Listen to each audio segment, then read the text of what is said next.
प्राचीन भारत में राजा सगर के वंश में एक महान राजा हुए जिनका का नाम था भागीरथ। भागीरथ का नाम इतिहास के पन्नों में सुनहरे अक्षरों में लिखा गया है।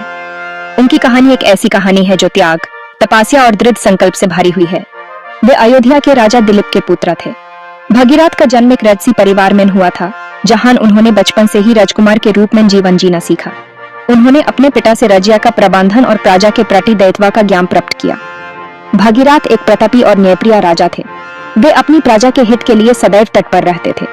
उन्होंने अपने राज्य में न्याय और शांति स्थापित करने के लिए कई महत्वपूर्ण कदम उठाए। उनकी प्रजा उन्हें अत्यंत प्रेम और सम्मान से देखती थी। भागीरथ को अपने पूर्वजों से अत्यंत प्रेम था। वे जानते थे कि उनके पूर्वजों को एक श्राप मिला है। यह श्राप उनके पूर्वजों के जीवन में एक कलंक के रूप में था, जो उनकी आत्मा को शांति नहीं मिलने दे रहा था। इस श्राप के कारण उनकी आत्मा को मुक्ति नहीं मिल रही थी। भागीरथ ने दृढ़ संकल्प किया कि वे अपने पूर्वजों को इस श्राप से मुक्त करेंगे। उन्होंने अपने जीवन का एक महत्वपूर्ण लक्ष्य बना लिया था कि वे अपने पूर्वजों को मुक्ति दिलाएंगे। यह कार्य अत्यंत कठिन था।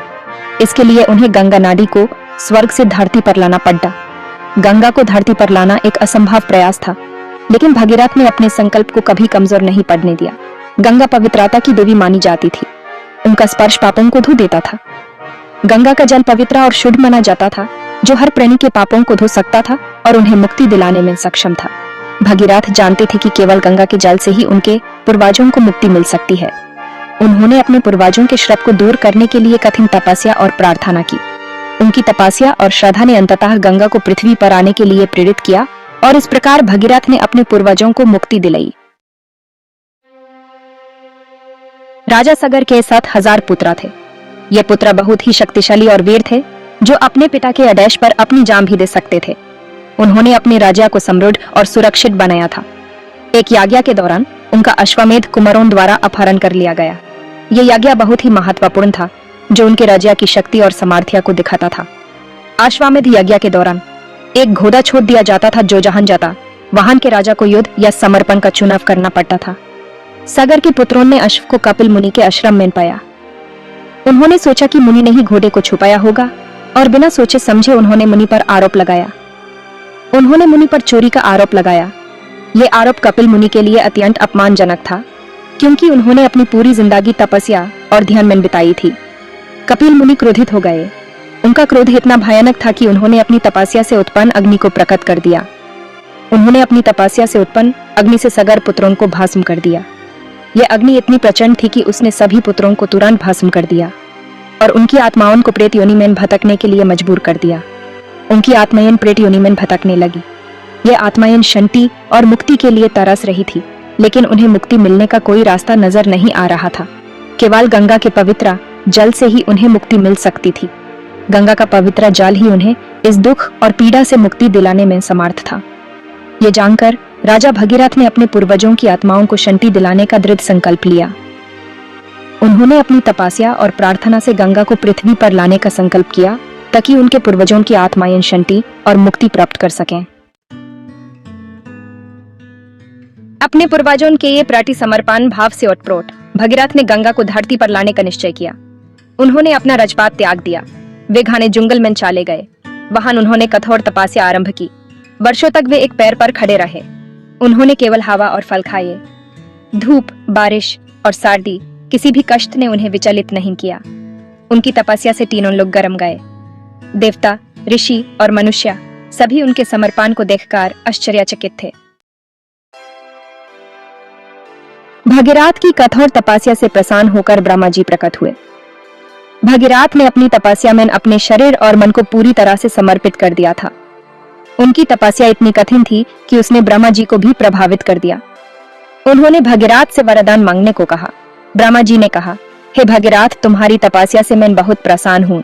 तुम जो भी वर मांगोगे मैं तुम्हें प्रदान करूंगा। भागीरथ ने कहा, हे प्रभु, मैं गंगा को धरती पर लाना चाहता हूँ, ताकि मेरे पूर्वजों को मुक्ति मिल सके। भागीरथ ने अपनी इच्छा को स्पष्ट रूप से व्यक्त किया और अपने पूर्वजों के उद्धार के लिए गंगा को पृथ्वी पर लाने की प्रार्थना की। ब्रह्मा जी ने कहा, हे भागीरथ, गंगा का अवतरण धरती के लिए विनाशकारी होगा। गंगा की प्रचंड धारा धरती को नष्ट कर देगी अगर उसका गति नियंत्रित न किया गया। ब्रह्मा जी ने भागीरथ को गंगा के प्रभाव और उसके अवतरित होने के परिणामों के बारे में चेतावनी दी। उनकी गति को नियंत्रित करने के लिए तुम्हें भगवान शिव की शरण में जाना होगा। ब्रह्मा जी ने भगीरथ को समझाया कि गंगा के प्रभाव को नियंत्रित करने के लिए उन्हें भगवान शिव की मदद लेनी होगी। भगीरथ को ब्रह्मा जी की बात समझ आ गई। उन्होंने सोचा कि यह काम कितना कठिन होगा, लेकिन अपने पूर्वजों के उद्धार के लिए उन्होंने इस कठिन यात्रा को स्वीकार करने का निश्चय किया। उन्होंने शिव जी को प्रसन्न करने के लिए और भी कठोर तपस्या आरंभ कर दी।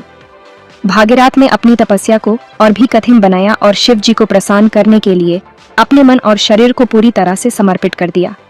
उनकी तपस्या और भक्ति का प्रभाव देखने लायक था। भगीरथ की अटूट निष्ठा देखकर भगवान शिव प्रसन्न हुए। उन्होंने भगीरथ से वरदान मांगने को कहा।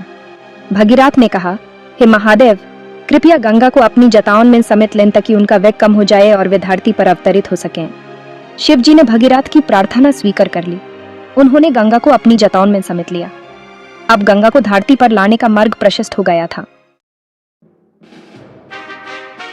शिव जी ने अपनी जटाओं से गंगा को मुक्त किया। गंगा 7 धाराओं में विभाजित होकर धरती पर अवतरित हुई। भगीरथ ने गंगा का मार्ग प्रशस्त किया। वे अपने रथ पर सवार होकर गंगा के आगे आगे चल रहे थे। गंगा का वेग तेज था। उन्होंने रास्ते में कई गांव और नगर बहा दिए। भगीरथ ने धैर्य नहीं खोया। वे निरंतर गंगा का मार्ग प्रशस्त करते रहे। अंततः गंगा उस स्थान पर पहुंची जहां सगार पुत्रों की अस्थियां थीं। गंगा के पवित्र जल ने उन्हें स्पर्श किया और वे सभी पापों से मुक्त हो गए। अपने पूर्वजों को मुक्ति दिलाकर भगीरथ ने अपने वंश का मान बढ़ाया। गंगा को धरती पर लाने के कारण उन्हें भगीरथ की उपाधि मिली। गंगा को भगीरथी भी कहा जाता है, जो भगीरथ के अथक प्रयासों का प्रतीक है। गंगा का धरती पर अवतरण एक महत्वपूर्ण घटना थी। इससे न केवल भगीरथ के पूर्वजों को मुक्ति मिली, बल्कि धरती भी पवित्र हुई। आज भी गंगा करोड़ों लोगों की आस्था का केंद्र है। उनके जल को पवित्र माना जाता है। लोग गंगा में स्नान करके अपने पापों से मुक्ति पाने की कामना करते हैं।